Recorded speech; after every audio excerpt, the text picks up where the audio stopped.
현재 우리가 겪는 고난은 장차 우리에게 나타날 영광에 견주면 아무것도 아니라고 나는 생각합니다.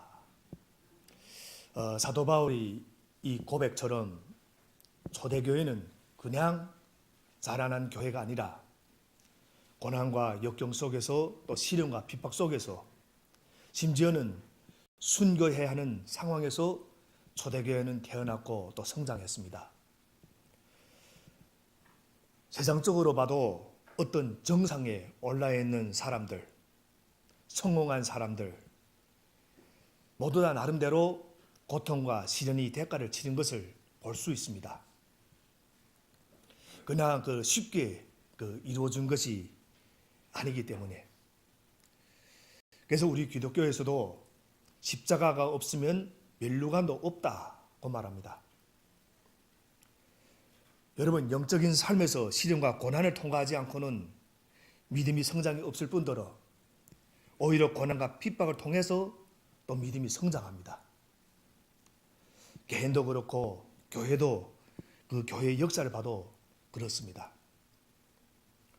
그런데 중요한 것은 그 고난이 예수님과 관련된 것이어야 된다 하는 것입니다. 괜히 자기 욕심으로 잘못해서 당하는 그런 어려움이 아니라 정말 주님께 순종했기 때문에 당하는 그런 고난을 말합니다. 그런 고난은 우리를 아름답고 또 정결하게 하며 우리 믿음을 성장시켜 줍니다.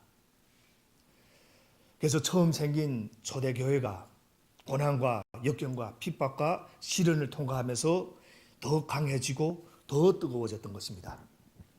우리 오늘 보면 1절부터 2절을 우리 함께 읽겠습니다. 1절부터 2절입니다.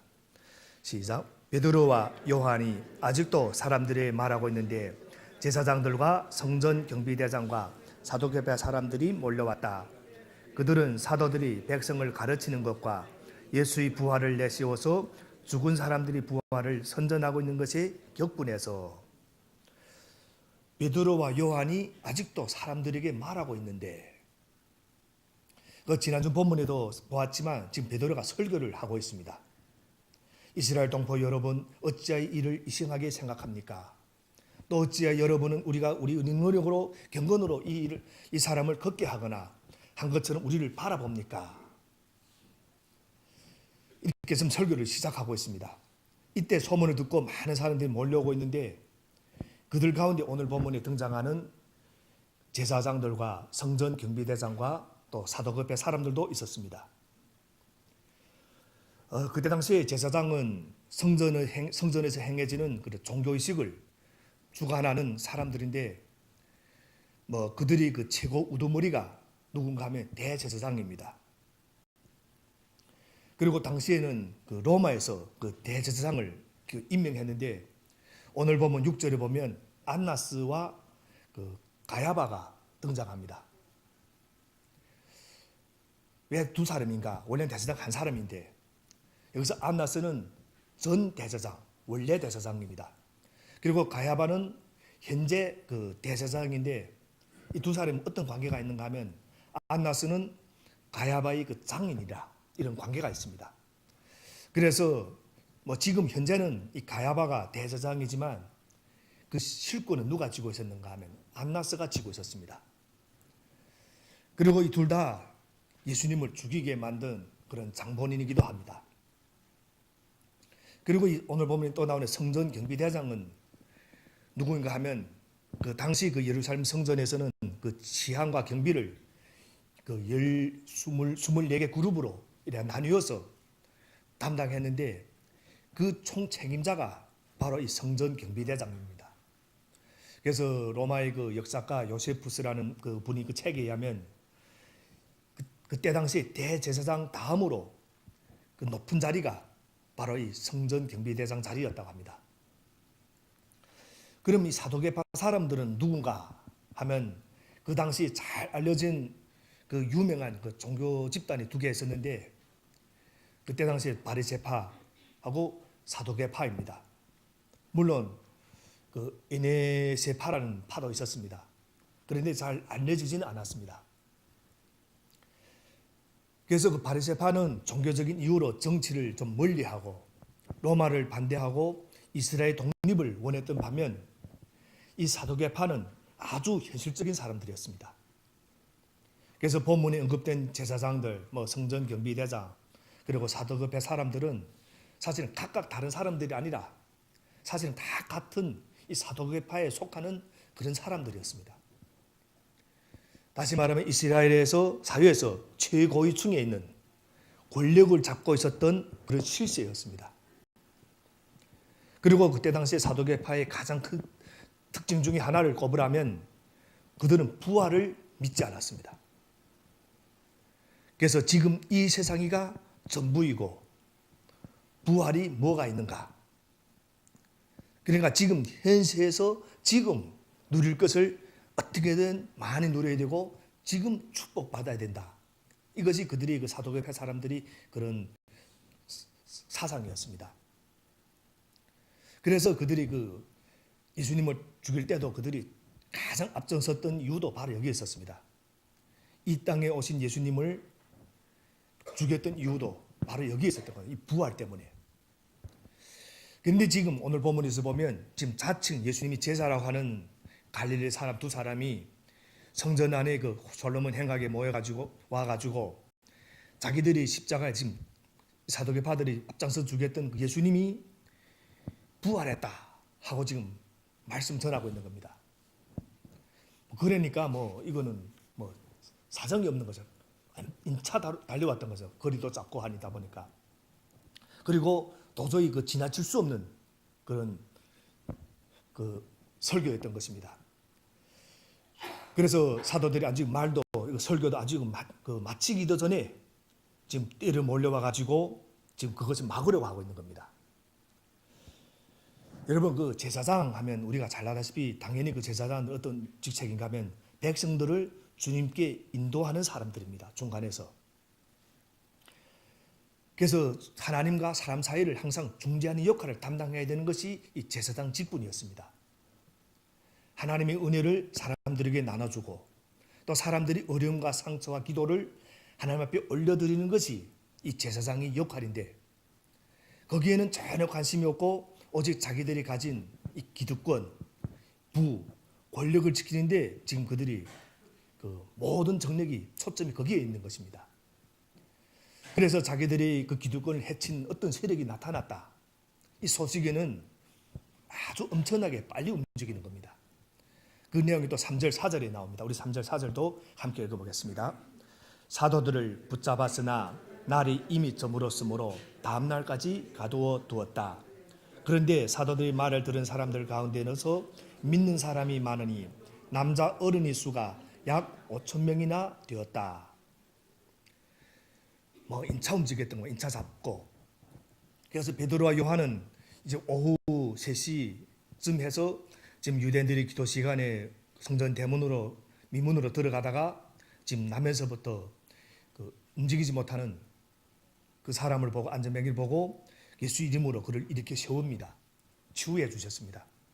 그때부터 사람들이 또 몰려드니까 지금 베드로가 지금 말씀을 전했는데 해질 때까지 한 2-3시간 이상 아마 말씀을 전했다는 것을 알 수 있습니다.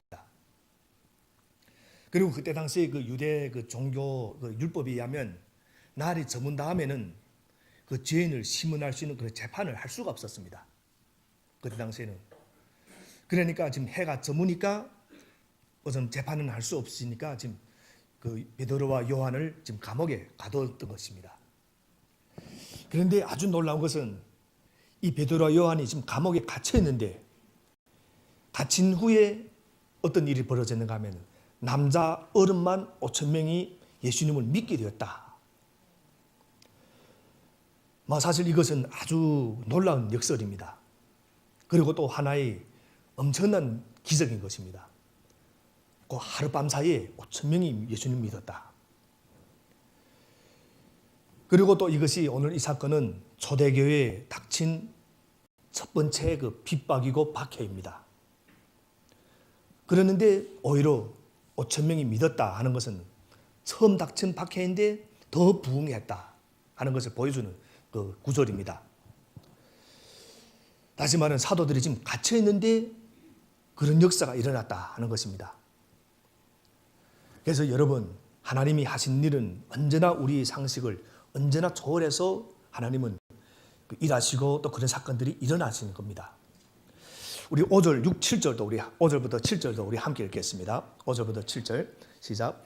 이튿날 유대의 지도자들과 장로들과 율법학자들이 예루살렘에 모였는데 대제사장 안나스를 비롯해서 가야바와 요한과 알렉산더와 그 밖에 대제사장의 가문에 속한 사람들이 모두 참석하였다. 그들은 사도들을 가운데 세워놓고서 물었다. 그대들은 대체 무슨 권세와 누구 이름으로 이런 일을 하였소? 이것은 쉽게 이야기해서 유대인들이 그 공회가 소집되었다 하는 것입니다. 그때 당시에 공회는 70명으로 이렇게 구성되어 있었는데 그 대제사장이 이장이고 그리고 유대인들이 그 종교 문제를 다루는 최고 이결기관이었습니다. 그들이 지금 여기에 다 모였다 하는 것입니다. 그리고 여기서 보면 장로들과 그 율법학자들이라는 또 단어도 나옵니다. 그런데 장로들과 율법학자들은 그때 당시엔 대부분 그 바리새파 사람들입니다. 그러니까 율법을 철저하게 지키고 정치와 타협하면 안 된다고 하는 아주 말하면 민족주의적인 경향을 가진 사람들입니다.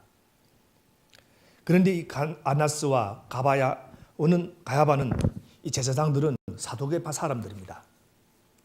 그러니까 다시 말하면 바리새파 사람들과 사두개파 사람들이 같이 모였다. 그때 당시 예수님을 우리 복음서를 보면 예수님을 죽이는 데에도 평소에는 그 원수였던 그 헤롯과 빌라도가 친구가 되고 또 바리새파와 사두개파 사람들이 예수님을 죽이는 데는 이렇게 하나가 됩니다. 여기서도 오늘 본문도 똑같습니다. 지금 사도들이 예수님 이름으로 나오니까 베드로와 요한을 처리하는 데에는 서로 원수처럼 지내던 이 두 파가 같이 모여서 지금 같은 목적으로 나아가고 있는 것입니다.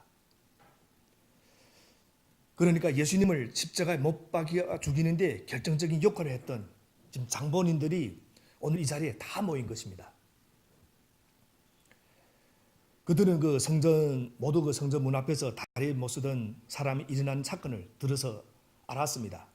또 그 기적을 일으킨 사람들이 베드로와 요한인데 그들은 자신들이 못 박아 죽인 예수님이 제자라는 것도 소식을 들어 알았고 또 그 메시지의 핵심이가 자기들이 못 박아 죽인 그 예수님이 부활했다. 이런 사실도 자신들이 어떻게 말하면 스파이들을 통해서 정보원들을 통해서 다 들었습니다. 그래서 다시 말하면 나사렛 예수를 죽여서 다 끝났다고 생각했는데 그 제자들이 나와서 더 큰 영향력을 지금 예루살렘 사람들이 미치고 있으니까 저들이 지금 이게 어떻게 하면 좋겠는가 하고 지금 그들이 이렇게 어떻게 보면 비상대책회의를 가지고 해서 지금 모였던 것입니다. 사실 이들이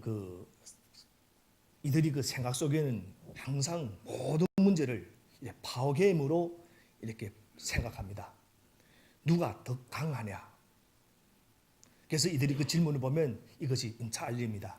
그대들은 대체 무슨 권세와 누구 이름으로 이런 일을 하였소? 항상 파워게임입니다. 누가 더 크냐? 그래서 이들은 예수님께 똑같은 질문을 한 적이 있습니다. 무슨 권세로 이 일을 했느냐? 그 질문을 오늘 여기서 또 하는 것입니다. 왜냐하면 이 종교 지도자는 사도들의 말씀 이렇게 전함을 듣고 매우 불편했습니다.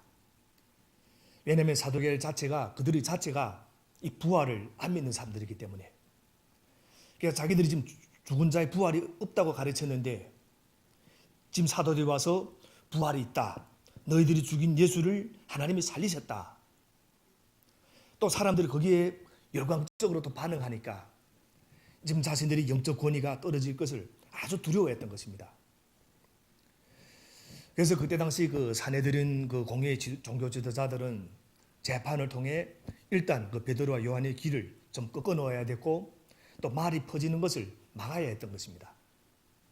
그래서 그들을 가둬 놓고 그 이튿날 지금 이렇게 모여서 저를 재판하는 것입니다. 사실 이들에게 그 부활이 사실이 아닌가 하는 것은 사실 이들에게는 아무런 의미가 없었습니다. 일단 그들이 이 부활을 전하는 것을 막고 자기들이 기득권을 유지하는 것이 그들에게는 중요했던 것입니다. 그런데 역설적으로 그들이 곤란했던 것은 이 베드로, 요한이 그 말을 막을 수 있었지만 이미 일어난 이 기적 사건은 막을 수가 없었던 겁니다. 이미 일어났고 사람들이 다 봤는데 지금 어떻게 할 것인가? 그래서 우리가 그 안 믿는 분들을 전도할 때 가장 좋은 것이 바로 이런 것입니다.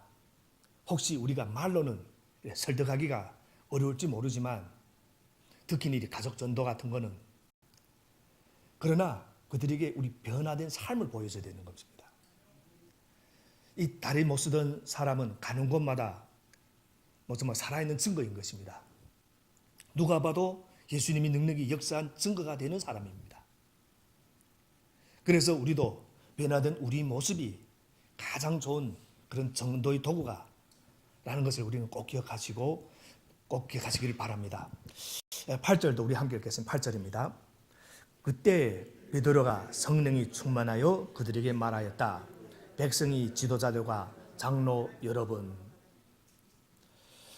보통 이때 보통 사람이면 그런 어른들이 다 모여왔던 겁니다. 그때 당시 유대 종교 사회에서 가장 높은 사람들 다 모여왔습니다. 베드로는 어부 출신이고 그러니까 보통 이런 상황이면 위축되고 겁에 질릴 상황입니다. 그런데 베드로는 이전에 그 도망갔던 그 베드로가 아닙니다. 오순절 성령을 받은 사람이고 변화된 사람입니다. 그래서 이렇게 두렵고 떨리는 순간에 복음서의 베드로와 사도행전이 이 차이를 만드는 것이 바로 성령이 사람인가 아닌가, 여기에서 이 차이를 만들었던 겁니다. 그래서 어중간한 사람은 이런 살벌한 분위기 속에서 아무 말도 못할 텐데 이 베드로의 담대한 비결이 여기에 나와 있는 것입니다. 성령이 충만하여. 베드로가 한 게 아닙니다. 그 안에 계신 성령이 충만하게 역사해 주신 겁니다. 성령이 충만했다. 이 말씀은 성령이 인도함을 받았다. 성령이 지배를 받았다. 자기 말재주로 할 수가 없는데 성령이 역사하셔서 담대히 말씀을 지금 선포하는 것입니다. 그러니까 베드로가 이런 말씀을 할 것을 언제 계획했겠습니까? 그렇게 배운 것도 없는 어부 출신이 베드로가 거의 지금 2시간 동안 설교를 한 것입니다. 그래서 실제로 성경을 보면 예수님은 이럴 때가 올 것을 미리 말씀해 주신 말씀이 있습니다. 그 말씀이 마태복음 10장 19절부터 20절에 나옵니다. 마태복음 10장 19절부터 20절입니다. 돌아가서 한번 보시기 바랍니다. 제가 읽어드리겠습니다. 사람들이 너희를 관가에 넘겨줄 때 어떻게 말할까 또는 무엇을 말할까 하고 걱정하지 말아라. 너희가 무슨 말을 해야 할지 그때 지시를 받을 것이다. 말하는 이는 너희가 아니라 너희 안에서 말씀하시는 아버지 영이시다. 이게 마태복음에서 하신 말씀입니다. 그러니까 이 역사가 지금 베드로에게 그대로 일어난 겁니다. 그러니까 종교 지도자들이 늘은 지금 시기와 분노와 두려움이 충만해서 말합니다. 누가 너에게 이런 권세를 주었는가? 그런데 베드로는 성령이 충만해서 지금 말하고 있는 것입니다. 그러니까 성령이 인도함을 받아 성령이 지혜로 말씀했다 하는 말씀입니다. 그래서 우리도 성령으로 충만하게 되면 할 말을 주님께서 주시는 것입니다. 베드로가 이제 목숨을 빼앗기는 게 두려워서 벌벌 떨며 예수님을 3번 부인했는데 지금은 그 베드로가 아닌 것입니다. 성령의 역사에서 이렇게 변화되었던 것입니다. 9절도 우리 함께 읽겠습니다. 9절입니다. 우리가 오늘 신문을 받는 것이 병자에게 행한 착한 일과 또 그렇게 되는 하는 9절입니다.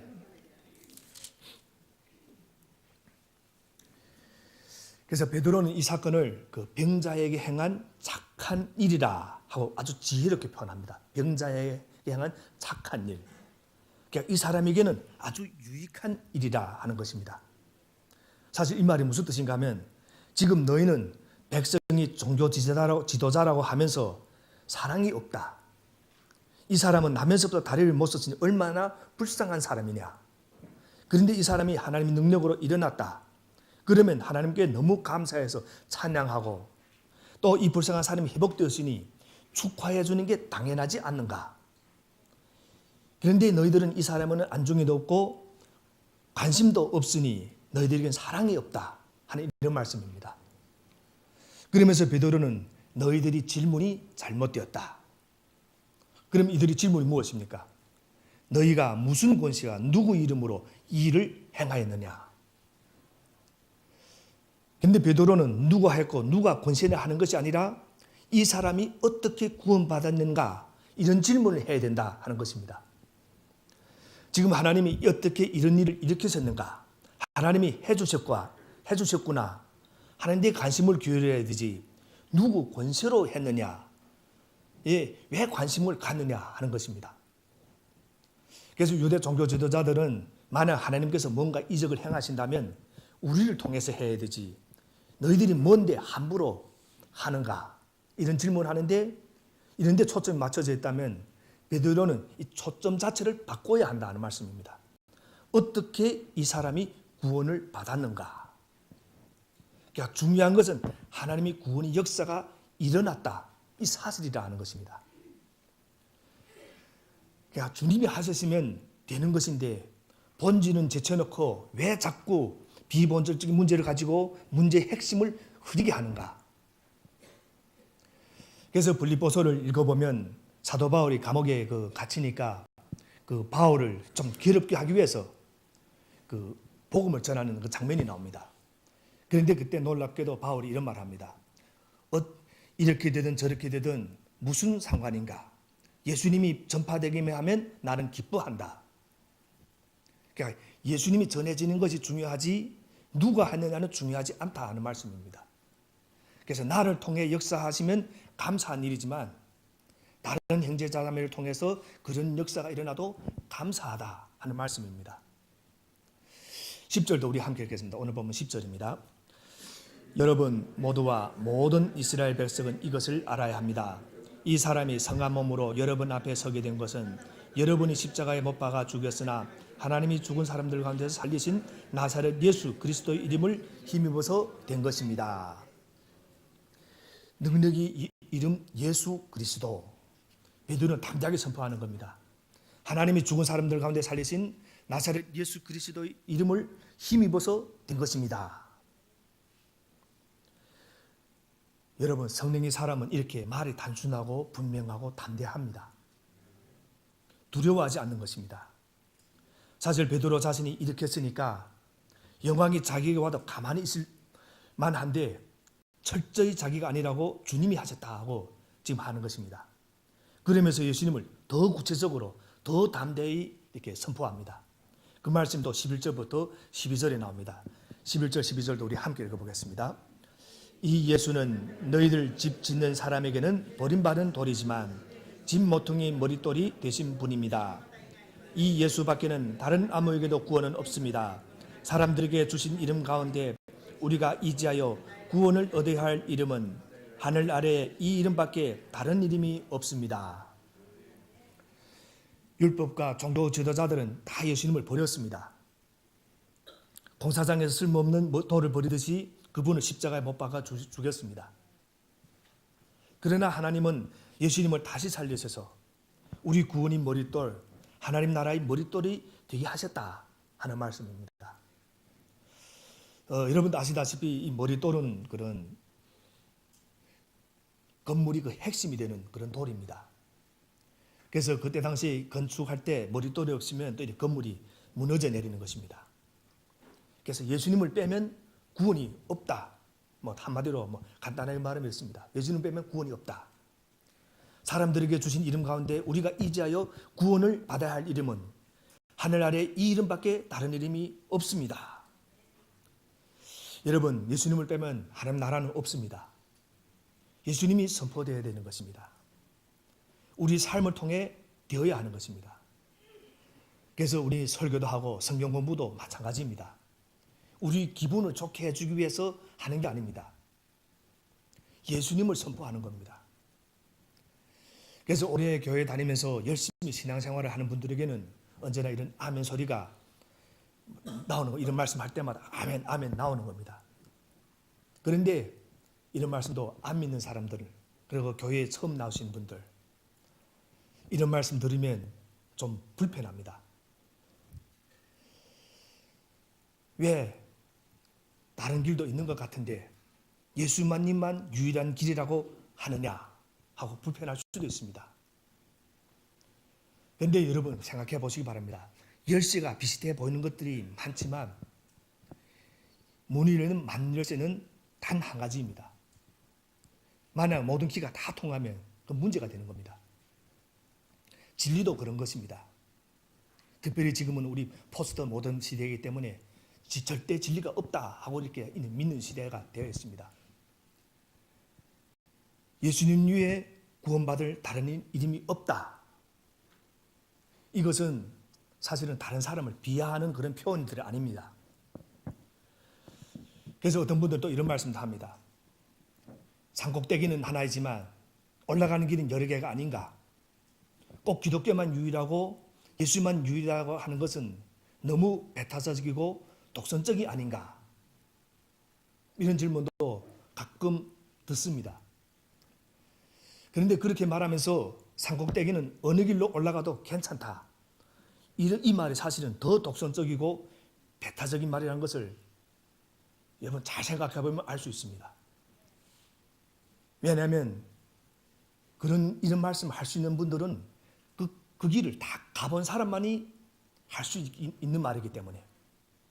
왜냐하면 그 길을 올라가다가 막혔는지, 길이 끊어졌는지, 낭떠러진지 어떻게 압니까? 가봐야 아는 말씀드립니다. 그런데 모든 길로 다 올라갈 수 있다고 한다면 자기가 다 가봐야 할 수 있는 말이기 때문에 이것보다 더 독선적인 말이 없는 것입니다. 내가 다 경험해야 알 수 있는 말이기 때문에. 그래서 저는 예수님이 구원의 길이라는 것을, 예수님만의 구원의 길이라는 것을 저는 분명히 믿습니다. 그래서 우리가 전도를 할 때 전도를 예수님만을 전도하려고 애를 쓰는 것이지 예수님 외에도 길이 많다 하면 전도를 할 필요도 없는 것입니다. 그때 당시 종교 지도자들은 여러 가지 생각이 많았지만 이 베드로 요한은 오직 예수님만 생각하고 그분만 전했던 것입니다. 그래서 능력이 임했고, 그래서 예수님 중심 성령 충만이 교회에게 중요한 것입니다. 그리고 또 그럴수록 사탄의 역사도 많이 일어납니다. 그래서 영적인 승리 열쇠는 사탄이 공격해 올 때 일일이 가서 그것을 해결하려고 땜질하는 것이 아닙니다. 문제를 해결하려고 하다 보면 점점 더 문제가 생깁니다. 그냥 예수님을 높이고 예수님 중심으로 나아가면 되는 것입니다. 기본에 충실하면 된다 하는 말씀입니다. 말씀에 충실하고 기도에 충실하면 된다. 그럼 하나님께서 성령 충만을 주셔서 능히 이길 길을 우리에게 또 주시는 것입니다. 문제가 생겨도 해결할 능력을 주시는 것입니다.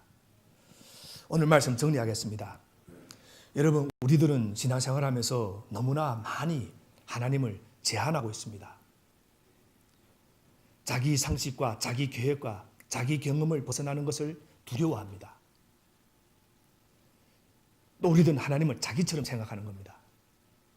오늘 본문 같은 기적은 초대교회만 일어나는 것이 아니라 우리 가정과 개인의 삶 속에도 상황은 다르지만 그런 일이 얼마든지 일어날 수 있는 것입니다.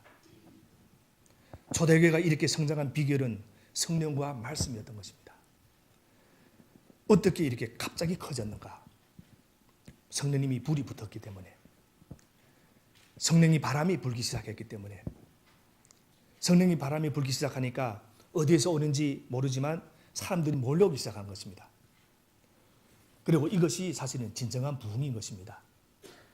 그래서 우리 고배동 부교회도 성령이 바람이 불기를 원합니다. 여러분이 또 가정에도 성령이 바람이 불기를 원합니다. 여러분, 우리가 어떻게 노력해서 부부가 하나가 되는 것도 아닙니다.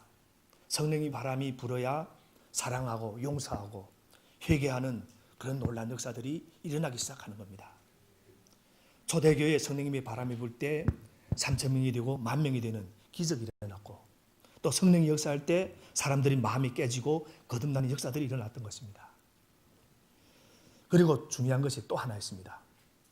4절 전반부를 보면, 오늘 보면 4절 전반부를 보면, 그런데 사도들이 말을 들은 사람들 가운데 믿는 사람이 많으니, 사도들이 말씀을 들은 가운데, 그러니까 말씀을 듣는 자 중에 믿는 자가, 오순절의 사람들은 성령만 받은 것이 아닙니다.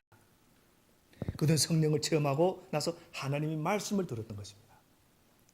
그러니까 믿음은 말씀을 들으면서 나는 것이고, 말씀이 없으면 믿음은 자라지 않고, 그러니까 생각으로 믿음이 자라지 않습니다. 그러니까 말씀이 들어가야 합니다. 그래서 하나님 말씀은 우리 말씀은 우리 말하는 씨앗과 같습니다. 씨앗.